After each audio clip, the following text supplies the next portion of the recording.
Greta lay in her clean bed, her stomach still satisfied from the adequate meal she had received earlier, and felt the weight of a terrible irony settling over her like a suffocating blanket. She was safer here, as a prisoner of war in America, than her mother and sister were as free citizens in Germany. The realization hit with devastating force. While her family huddled in bomb shelters wondering if they would survive another night, Greta slept on a real mattress with clean sheets, drank water that was freely offered, ate food that was sufficient to maintain her health. The guilt of this safety felt almost worse than danger would have. This knowledge became something Greta carried alone in the darkness, a secret burden she could not share with the other women who still believed they were suffering the worst fate imaginable. How could she tell them that their imprisonment might actually be salvation compared to what their families endured at home? How could she explain that American captivity offered more security and dignity than German freedom currently provided? Outside the barracks, the sounds of American life continued its normal rhythm. Cars passed on nearby roads, their engines humming with a casual regularity that spoke of gasoline supplies abundant enough to support civilian transportation. A radio somewhere in the distance played music that sounded cheerful and unconcerned, as if the war was something happening far away rather than a consuming reality. Soldiers off duty shared laughter and stories, their voices carrying the easy camaraderie of men who still believed tomorrow would come and would be worth seeing. For the first time since British forces had captured her unit 3 months earlier, Greta allowed herself to consider the possibility that everything she had been taught about America, about Americans, about the fundamental nature of this war, might have been constructed from lies. The thought was terrifying in its implications, because if the propaganda about America was false, what else might be untrue? What other certainties might crumble under the weight of direct experience? 3 days passed before Greta's medical training became relevant to her captors. Captain Walsh had reviewed the files of all 47 German prisoners with the thoroughness of someone who saw potential rather than just enemy nationality. When she discovered that Greta had completed extensive training with the German Red Cross and had worked in field hospitals supporting military operations, she made a decision that would change the trajectory of Greta's imprisonment entirely. The assignment to work in the camp hospital came as a shock. Greta had expected to spend her captivity doing manual labor, perhaps cleaning or cooking, the kind of mindless work that would keep her hands busy while her mind rotted from inactivity and despair. Instead, she found herself escorted to a medical facility that smelled of antiseptic and possibility, where medicine cabinets were stocked with supplies that would have seemed like impossible luxury to the field hospitals she had known in Germany. The contrast was staggering. In German medical stations, supplies had been scarce for years, hoarded and rationed with desperate calculation. Bandages were washed and reused until they fell apart. Medications were diluted to stretch them further. Patients received care based on their value to the war effort, with soldiers taking priority over civilians and within the military, those with the best chance of returning to combat receiving treatment before those with more severe injuries. Death had been a constant visitor, so frequent that medical personnel had learned to accept it with grim resignation. Here, in this American camp hospital, bandages were clean and plentiful, used once and then discarded as if their supply was infinite. Medicine cabinets held medications in quantities that seemed wasteful to someone accustomed to scarcity. Patients received care based on their medical need rather than their political value or military utility. The fundamental approach to healing operated from an assumption of abundance rather than desperation, and this assumption coloured every aspect of how the hospital functioned.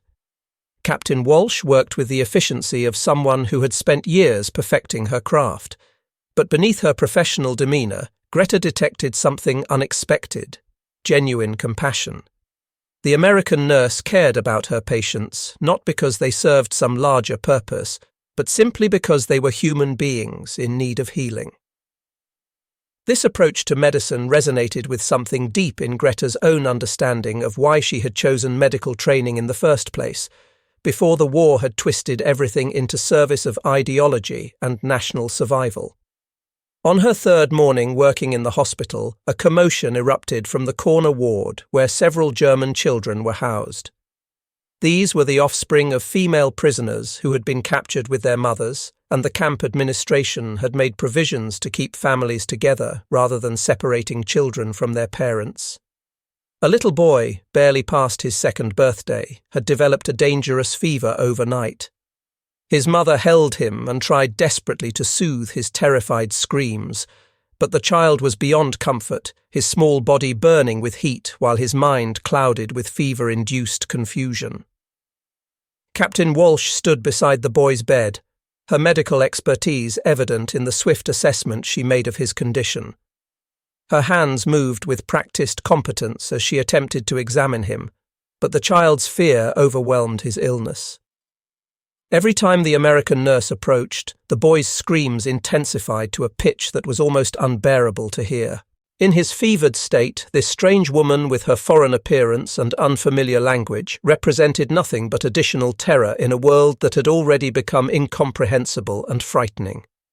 The captain's frustration was palpable, though she managed to keep it from showing in her expression or tone.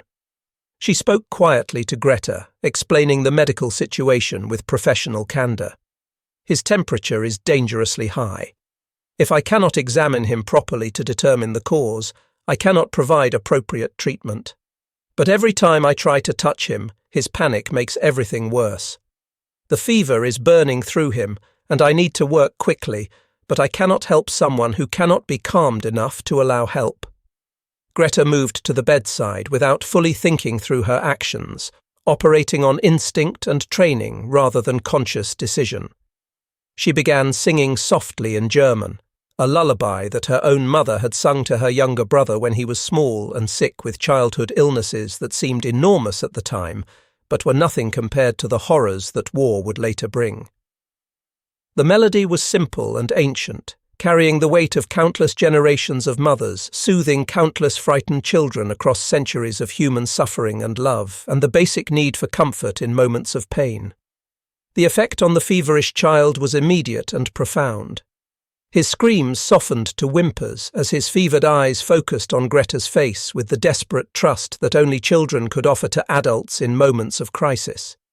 She continued singing, her voice gentle and steady, while her hands moved with practiced care to place a cool cloth on his burning forehead.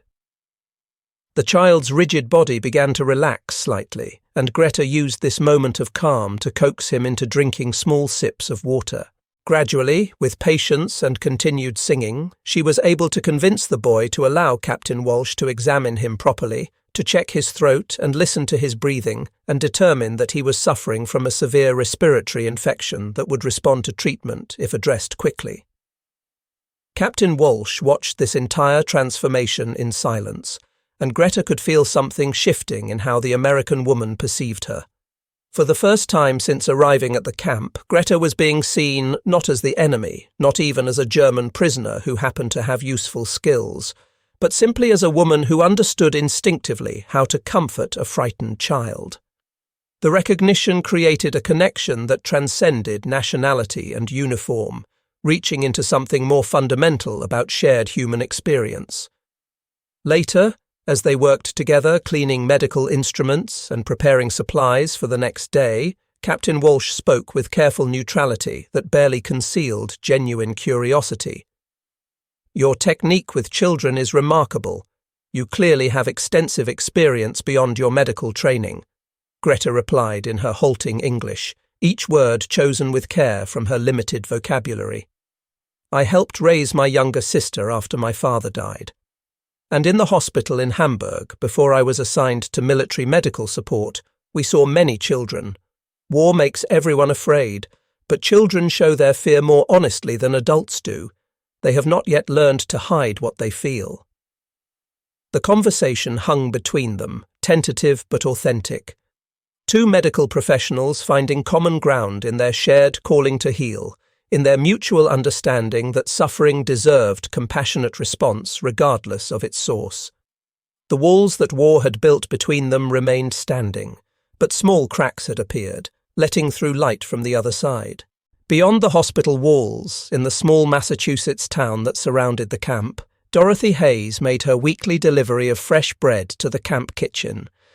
The contract she held to supply baked goods to Fort Devon had provided steady income for her small cafe throughout the war years, offering financial stability while supporting the war effort in a practical way that helped both her business and the military operation. Until recently, she had deliberately avoided looking too closely at the German prisoners during these deliveries, unwilling to see faces that might complicate the clean lines of her grief over losing her son Jimmy at Normandy. Jimmy had been everything to Dorothy. Her only child, born after years of hoping and praying for a baby, he had filled her life with purpose and joy from his first breath. His father had died when Jimmy was only 7 years old, leaving Dorothy to raise the boy alone while building her cafe from nothing. Jimmy had grown into exactly the kind of young man any mother would be proud to claim. Kind without being weak, brave without being reckless, possessing a fundamental decency that seemed to come from somewhere deep in his character rather than from anything Dorothy had consciously taught him. When Jimmy enlisted the day after Pearl Harbor, Dorothy had been terrified but unsurprised. Of course her son would volunteer. Of course he would feel duty-bound to serve. That was who Jimmy was, someone who could not stand aside when others needed help, someone who believed in protecting those who could not protect themselves. She had watched him leave for training with her heart breaking and her pride warring with her fear, and for 2 years she had lived in the suspended animation of mothers whose sons were in combat, waiting for letters that assured her he was still alive, dreading the telegram that would tell her he was not. The telegram had come on a bright June morning, 3 days after the invasion of Normandy. Killed in action. Those 3 words had ended Dorothy's world as effectively as a bomb might have destroyed her physical home. The details that followed, pieced together from letters from Jimmy's commanding officer and the few personal effects that were returned to her, told her that her son had died helping wounded soldiers reach safety during the chaos of the beach landing.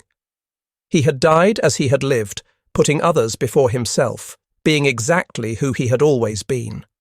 For months after Jimmy's death, Dorothy had existed in a fog of grief so complete that it was almost impossible to function.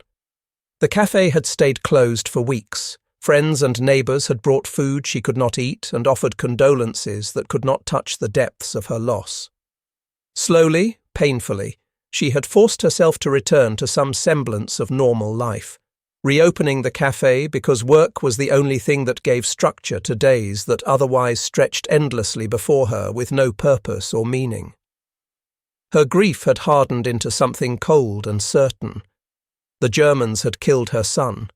They were the enemy, monsters who had started this war and deserved everything that happened to them as a result. Dorothy had wrapped herself in this conviction like armour, using hatred to insulate herself against the full weight of her sorrow. The idea of German prisoners being held at Fort Devon had initially satisfied something in her. Good, let them suffer.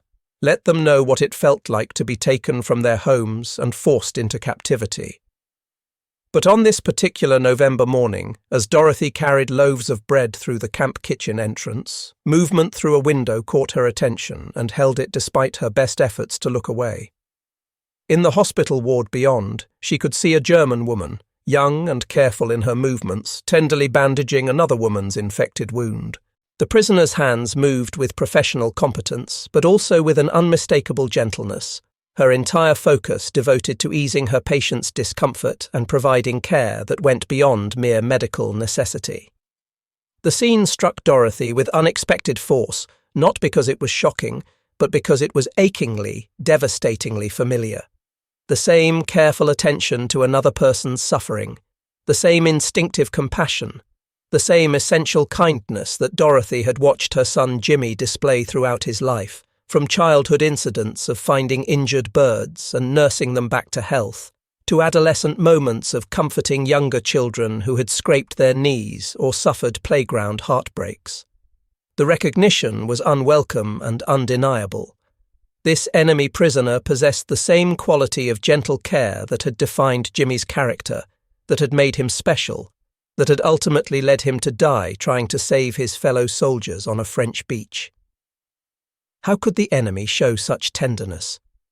How could someone raised under that Führer's ideology demonstrate the same compassionate instinct that had made Dorothy's son the person he was? Dorothy forced herself to look away, completing her delivery with mechanical efficiency and driving home through familiar streets without really seeing them. But the image lingered, refusing to be dismissed or forgotten. That night, lying awake in the house that felt too empty without Jimmy's presence filling it, Dorothy found herself wrestling with questions she had successfully avoided for months. What if the enemy was not a uniform mass of evil? What if individual German people could possess the same capacity for kindness that Jimmy had embodied? What did that mean for her grief, for her hatred, for the clean narrative she had constructed to make sense of her loss? The questions offered no easy answers, and Dorothy was not ready to pursue them. Not yet. But they had been planted, and they would grow whether she wanted them to or not. At the camp, Greta discovered something that would become a treasured secret, a small talisman against the larger uncertainties of her situation. Walking from the hospital back to the barracks one evening as autumn light faded into dusk, she spotted something glinting in the dust near the fence line. An American penny, bright copper catching the last rays of sunlight. She picked it up with hands that trembled slightly, turning it over in her palm and studying it with the intensity usually reserved for precious artifacts. In Germany, coins had been made from iron for years now, the copper long since requisitioned for the war machine that demanded every ounce of metal for weapons and ammunition and the tools of destruction. This tiny piece of American currency was crafted from real copper, solid and substantial, in a way that spoke volumes about the nation that had produced it. The penny was such a small thing, barely worth the effort of bending down to retrieve it from the dirt. Yet it represented something profound and almost incomprehensible to someone raised in an economy of scarcity and desperation. This was a nation that could still afford to make its smallest, most insignificant coins from precious metal. A people who lived with such abundance that copper could be used for currency rather than hoarded for military necessity. A country fighting a global war on multiple fronts while maintaining enough resources to preserve the dignity of proper coinage rather than resorting to cheaper alternatives. Everything the propaganda ministry had told her about American suffering and desperation was contradicted by this single penny, worth almost nothing yet made from something valuable. Greta slipped the penny into her pocket, where it would remain as a tangible reminder of truths that propaganda could not erase. Each time her fingers touched its smooth surface during the days that followed, she remembered that she had been lied to, systematically and thoroughly, about what America was and what Americans were like. If the lies extended this far, to something as simple and verifiable as the material composition of coins, how many other lies had she been told and believed? As winter approached and the air grew colder, something shifted in the relationship between Greta and Captain Walsh. The American nurse had begun teaching her more advanced medical English, sharing terminology and techniques during quiet moments in the hospital. These lessons went beyond strict professional necessity, crossing into something that resembled mentorship or even friendship. They discussed medical cases with the easy collaboration of colleagues rather than the guarded exchanges of captor and prisoner. The Red Cross notification arrived on a crisp October morning, announcing an official inspection of the prisoner of war camp that would include civilian observers from the local community. For Dorothy Hayes, the invitation to participate felt like both an opportunity and a test. An opportunity to see firsthand how America was treating its German prisoners, to verify that they were receiving the humane treatment required by international law. But also a test of her own patriotic resolve, a challenge to face the enemy and confirm that her hatred was justified, that these people deserved no sympathy or concern from someone who had lost everything to their aggression. She had spent weeks trying to forget the image of the German woman tenderly caring for her fellow prisoner, but the memory persisted with stubborn clarity despite her best efforts to dismiss it. Against her better judgment, against the voice in her head that sounded remarkably like her late husband, reminding her that these people were responsible for Jimmy's death, Dorothy found herself signing up as a volunteer observer for the inspection. The morning dawned bright and cold, with the kind of autumn light that made everything appear sharply defined and impossible to ignore. Dorothy arrived at the camp gates wearing her best dress and the gold star pin that marked her as the mother of a fallen soldier, uncertain whether she was there to confirm her hatred or to challenge it. The answer terrified her either way. The Red Cross officials led the small group of civilian observers through various camp facilities, their tour carefully orchestrated to demonstrate America's adherence to the Geneva Conventions regarding prisoner treatment. Dorothy dutifully observed the clean barracks where German women slept in conditions that, while sparse, provided basic comfort and dignity, the food preparation areas where adequate meals were cooked 3 times daily, the recreational facilities where prisoners could read books, write letters home, and engage in activities that maintained some semblance of normal human life, even in captivity. All of this matched what Dorothy had expected to see. America treated its prisoners according to the rules of civilized warfare, unlike what she had heard about German camps where Allied prisoners suffered systematic abuse and deprivation. This should have satisfied her need for moral superiority, for confirmation that America was better, that Jimmy had died fighting for a cause that truly represented human decency against barbarism. But it was in the makeshift classroom that everything shifted for Dorothy in ways she had not anticipated and could not control. A young American teacher named Miss Patterson stood at a blackboard covered with simple English words and their German translations. Around her, a dozen German women sat with notebooks and pencils, their faces bright with concentration as they practiced the foreign language with the earnest dedication of students who genuinely wanted to learn. Miss Patterson pointed to the word beautiful written in chalk and asked for a volunteer to use it in a sentence. Several hands shot up eagerly, and the teacher called on a woman who appeared to be in her early 20s, her expression nervous but determined. "The autumn trees are beautiful here," the woman said in careful English, her accent thick but her effort unmistakable and somehow touching in its sincerity. Miss Patterson smiled with genuine warmth and nodded encouragement. "Excellent, Maria. And yes, they are beautiful, aren't they? In Germany, do you have autumn colours like this?" What followed was a gentle discussion about seasonal changes and favourite colours and memories of home that had nothing to do with war or ideology, but everything to do with shared human experience. The German women laughed at their own pronunciation mistakes, helped each other with difficult vocabulary, and spoke with authentic appreciation about the kindness of their American teacher who devoted time to helping them learn a language they might use to build better lives after the war ended. Dorothy watched this exchange with growing unease that bordered on distress. These were not the hardened ideological fanatics she had expected to encounter. They were women who seemed genuinely grateful for the opportunity to learn, who treated their American instructor with respect and warmth, who appeared to be simply human beings trying to make the best of difficult circumstances. The complexity of this reality threatened the careful structure of Dorothy's grief, which had been built on clear lines between good and evil, victim and perpetrator, us and them. The revelation was deeply unsettling because it required Dorothy to see these German women as individuals rather than as a uniform mass of enemy responsibility. If they were individuals, then they might be innocent of the specific crimes that had cost Jimmy his life. If they were human beings with hopes and fears and capacity for gratitude and kindness, then hating them became more complicated, less satisfying, less able to fill the void that Jimmy's death had created. 2 days after the Red Cross visit, news arrived that would test every fragile connection that had begun to form between prisoners and their American captors. The letter came through official military channels, but its contents spread through the camp with the speed of wildfire, passing from woman to woman in horrified whispers that grew louder as the full implications became clear.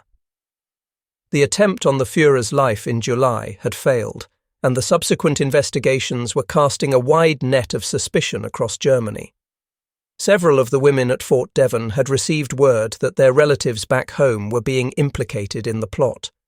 Teachers who had made careless comments about the war, civil servants who had expressed doubts about ultimate victory, even distant cousins who had been heard questioning the leader's decisions. The response from the regime was swift and merciless, with mass arrests and executions becoming daily occurrences as the paranoid leadership sought to eliminate any hint of dissent. The fear that rippled through the camp was palpable and entirely justified. These women, already separated from their families by thousands of miles of ocean and the divisions of war, now faced the possibility that their loved ones were being tortured or killed for the crime of hoping that the madman leading their nation might be stopped. The irony was crushing and almost too painful to contemplate. They had found safety and decent treatment in American captivity, while their families faced brutality from their own government for the simple act of wanting peace. Greta spent that night lying awake in her bunk, staring at the ceiling, while around her other women wept quietly into their pillows, trying to muffle their sobs so as not to disturb others who were wrestling with their own terror and grief. She clutched the American penny in her pocket, its solid weight now feeling less like a symbol of abundance and more like a cruel reminder of the distance between her safety here and her family's danger at home. Captain Walsh found her crying in the hospital supply closet the next morning, her shoulders shaking with grief she had tried to keep private. For a long moment they simply stood there, American officer and German prisoner, separated by language and nationality and the vast machinery of war that had made them enemies, but united in their understanding of what it meant to fear for loved ones in situations beyond anyone's control. "My mother," Greta whispered in broken English, her voice thick with tears she could no longer contain. "My sister. They are good people. They never hurt anyone. They just want the war to end. But now they might be questioned, might be accused. I do not know if they are safe." Captain Walsh looked around quickly to ensure they were alone, then stepped closer and placed a gentle hand on Greta's shoulder.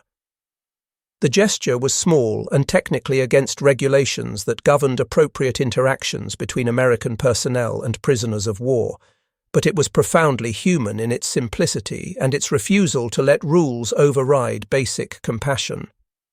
"I know," Captain Walsh said quietly, her own voice carrying the weight of personal understanding.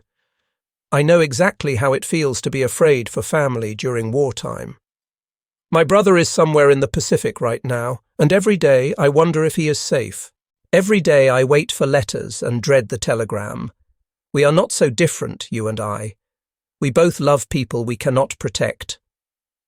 In that moment, despite regulations and protocols and the vast machinery of war that defined them as enemies, two women found themselves connected by the universal experience of love and fear and the terrible helplessness of being unable to protect those who mattered most. The connection would not change the war or bring back the dead or guarantee anyone's safety.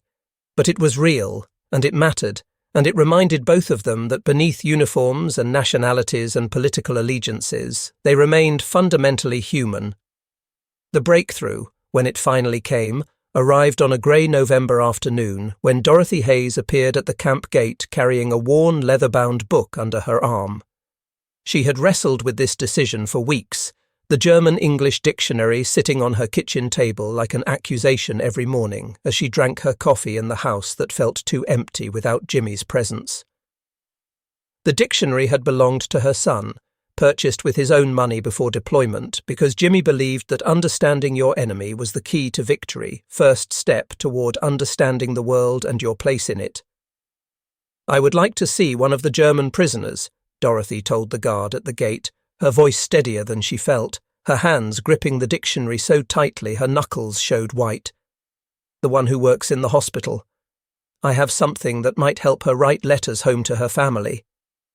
The guard, recognizing Dorothy as both a regular supplier to the camp and a Gold Star mother who had sacrificed everything, made the necessary arrangements without question or delay.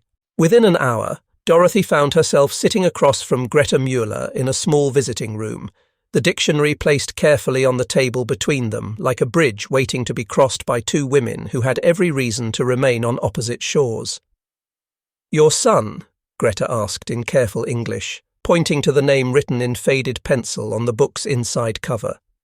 James Hayes. This was his book? Dorothy nodded, surprised by the German woman's perceptiveness and by her own willingness to answer honestly. Jimmy.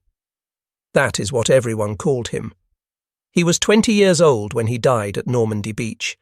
20 years old, and he had his whole life ahead of him, and now he is gone, and I will never see him again. The words hung in the air between them, heavy with grief and the terrible mathematics of war that took young men from their mothers and left empty chairs at kitchen tables and futures that would never be realized. Greta's eyes filled with tears that she made no attempt to hide or apologize for, and Dorothy could hear in her voice the kind of sorrow that transcended nationality and uniform and political ideology. "I am so sorry," Greta whispered, and the sincerity in her voice was unmistakable. "My brother Karl, he also died in this war. Not in battle. He died from sickness in the Russian trenches.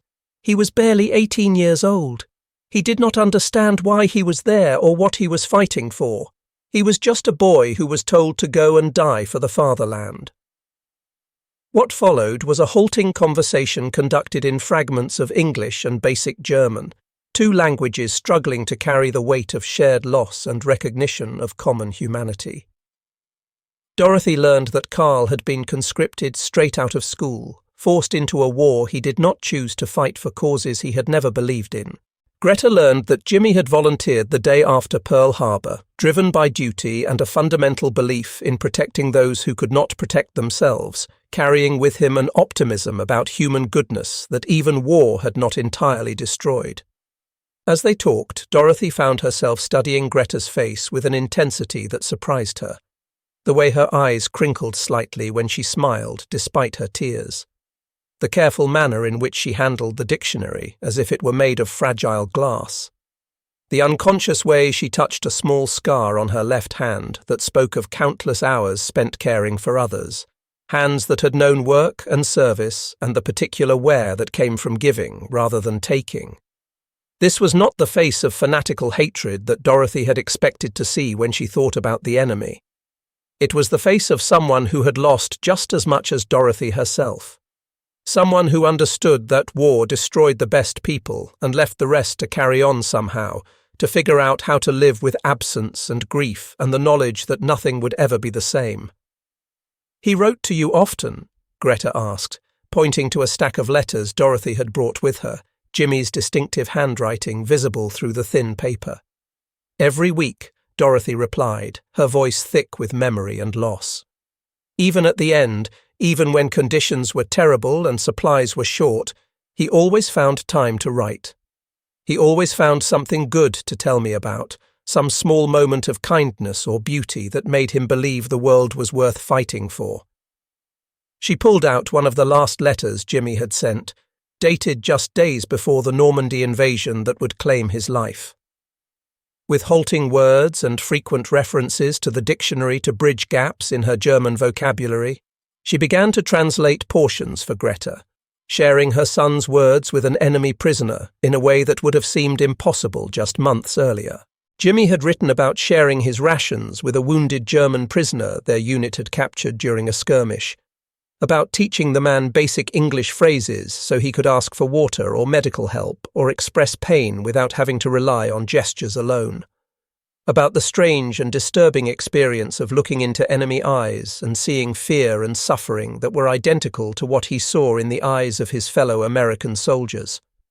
About the growing realization that the men he was ordered to kill were not monsters, but human beings who had families and hopes and lives they wanted to return to. "Your son saw people, not uniforms," Greta said slowly, searching for the right English words to capture her meaning. "He understood that war makes enemies of people who should never be enemies at all." Dorothy nodded, tears running freely down her cheeks now, no longer caring who saw her crying. Yes, that was exactly who Jimmy was. He saw people everywhere, even when he was supposed to see only the enemy. I think that is what made him special, and I think that is why he died trying to save his fellow soldiers. because he could not help but see them as people he cared about. The conversation continued for more than 2 hours, moving gradually from grief to memories to tentative sharing of hopes for a future after the war. Dorothy learned that Greta had dreamed of becoming a teacher before circumstances forced her into military medical service, that she loved music and had played piano as a child until her family had to sell the instrument to buy food, that she worried constantly about her mother and younger sister surviving in Hamburg, wondering if they had enough to eat and whether their home was still standing. Greta learned that Dorothy had built her small cafe from nothing after her husband died, working 18-hour days to create a business that could support herself and her son, that she had married young and been widowed young, and that Jimmy had been both her greatest joy and her deepest fear from the moment he was born, that she had known, even as she watched him leave for war, that she might never see him again, but had hidden that knowledge behind smiles and encouragement, because that was what mothers did. When Captain Walsh appeared in the doorway to indicate that visiting time had ended, she had been watching from a distance for the past half hour, moved by the sight of two women finding connection across the vast chasm that war and nationality and loss had created between them. She hesitated before interrupting, reluctant to end something that seemed important and rare. "Mrs. Hayes," Captain Walsh said quietly when she finally had to speak, "thank you for coming today. I think this visit meant a great deal to both of you." Dorothy stood slowly, her legs stiff from sitting for so long, her heart somehow both heavier with renewed grief and lighter with unexpected connection. She looked at Greta, really looked at her, and saw not the enemy, but a young woman who understood loss and fear and love just as deeply as Dorothy herself did. "The dictionary," Dorothy said, placing it carefully on the table in front of Greta. "Keep it. Use it to write to your family, to tell them you are safe." Jimmy would have wanted that. He would have wanted his things to be used to help people, not stored away gathering dust. Greta accepted the book with hands that trembled visibly, understanding the magnitude of the gift she was being offered. "I will treasure this. I will use it to write to my mother, to tell her I am alive and being treated well. And I will remember your son Jimmy. I will remember his kindness and his understanding. I will remember that he saw people, not enemies." As Dorothy drove home through familiar streets that somehow looked different now, she carried with her the beginning of an understanding that would challenge everything she had thought she knew about enemies and forgiveness, about honor and the true meaning of serving her son's memory. The hatred that had insulated her against the full weight of her grief was beginning to crack, and beneath it lay something more complicated and more difficult, but ultimately more honest. A recognition that the enemy was not a uniform mass of evil, but individual human beings who suffered and loved and grieved just as she did. The plan had been taking shape quietly for several weeks, growing from a simple idea into something that promised real connection between the German prisoners and the local community. A small cultural exchange event where the women could demonstrate traditional crafts to American families. Wood carving and embroidery and bread making, skills that transcended political boundaries and reminded everyone that beauty and tradition and craftsmanship had value beyond ideology and nationalism. Captain Walsh had championed the idea from the beginning, believing with the conviction of someone who had seen too much suffering that human connection was the strongest foundation for lasting peace. If Americans could see German prisoners as skilled craftswomen rather than faceless enemies, if the prisoners could interact with American civilians as people rather than as captors, then perhaps some of the walls built by years of propaganda could begin to crumble. Dorothy had volunteered to help coordinate the event, surprising herself with her enthusiasm for something that would have horrified her just months earlier. The transformation in her own thinking was still fragile and incomplete, but it was real, and it demanded expression through action rather than remaining confined to private thoughts. The preparations gave the camp a sense of purpose and hope that was almost tangible. Women who had spent months existing in the suspended animation of captivity suddenly had something to work toward, something to create that might be appreciated and valued. Greta worked on small wooden angels, carved from scraps of lumber with tools borrowed from the camp maintenance shop. Her hands remembered the techniques her father had taught her as a child during happier times, and each delicate figure seemed to carry with it memories of a life before war, when beauty could exist for its own sake, rather than serving propaganda or mere survival. Then the news arrived that shattered everything they had been building together. The announcement came through official military channels on a frost-sharp December morning. The cultural exchange event was cancelled indefinitely. No detailed explanation was provided, but everyone understood the real reason. Word had leaked into the local community about the planned event, and the reaction had been swift and brutal. Fraternizing with Nazis, the angry voices insisted, their outrage spreading through the town like wildfire. Dancing while our boys die overseas, betraying the memory of our fallen soldiers. The criticism was not limited to whispered gossip at church socials or private conversations at kitchen tables. It appeared in letters to the editor of the local newspaper, printed for the entire town to read and react to. It dominated heated discussions at town meetings where voices were raised and accusations were made. It manifested in pointed questions directed at anyone associated with the camp who dared to shop in local stores or attend community events. Dorothy bore the brunt of the community's anger because her participation was seen as the ultimate betrayal. She was a Gold Star mother, someone who should have embodied righteous hatred rather than misguided mercy. The other women at her church began avoiding her after services, their conversations stopping abruptly when she entered rooms, old friendships cooling to polite but distant acknowledgements that hurt more than open hostility would have. Mrs. Henderson, whose husband served on the town council and whose opinion carried weight in the community, confronted Dorothy outside the post office with righteous fury blazing in her eyes. The confrontation was loud enough for half the street to hear, deliberately public in a way designed to shame and isolate. "How can you do this to Jimmy's memory?" Mrs. Henderson demanded, her voice carrying across the street to where other townspeople stopped to watch. "How can you smile at the people who killed our sons? How can you treat them like they deserve our kindness when they have brought such suffering to our families?" The words hit Dorothy like physical blows, each one precisely aimed at her deepest vulnerabilities and fears. She had no answer that would satisfy Mrs. Henderson or the growing crowd of onlookers who nodded in stern approval of the confrontation. How could she explain that getting to know Greta had somehow brought her closer to understanding Jimmy rather than further from him? How could she make them see that mercy was not the same as forgetting, that compassion was not betrayal, that recognizing the humanity of individual Germans did not dishonor the sacrifice of American soldiers? The pressure mounted daily with relentless intensity.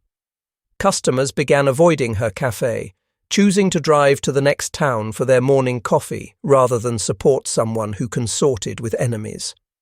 Anonymous notes appeared under her door at night, questioning her loyalty and suggesting she move somewhere that would appreciate her Nazi sympathies. The isolation was crushing, made worse by the fact that Dorothy could understand their anger, even as it broke her heart. She had felt the same way just months earlier. She knew exactly where they were coming from, and that knowledge made their rejection even more painful.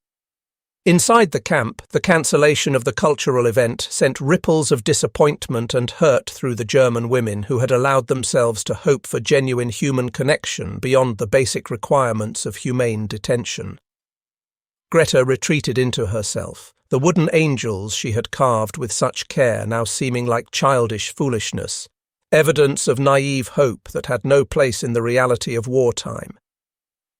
She stopped speaking English during her hospital shifts, reverting to German and communicating with Captain Walsh only through gestures and the minimal medical terminology necessary to provide patient care.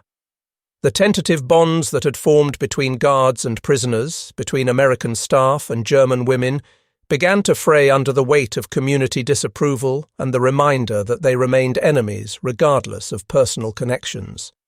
Even Captain Walsh found herself under scrutiny from superior officers who questioned whether her medical compassion had evolved into something inappropriate for wartime conditions. Regulations existed for good reasons, they reminded her. Maintaining proper distance between captors and prisoners was essential for camp security and discipline. Getting too close, forming personal attachments, could compromise judgment and create situations that undermined military authority. Ingrid Weber, who had viewed the growing friendships with deep suspicion from the beginning, seized upon the cancellation as proof of what she had argued all along.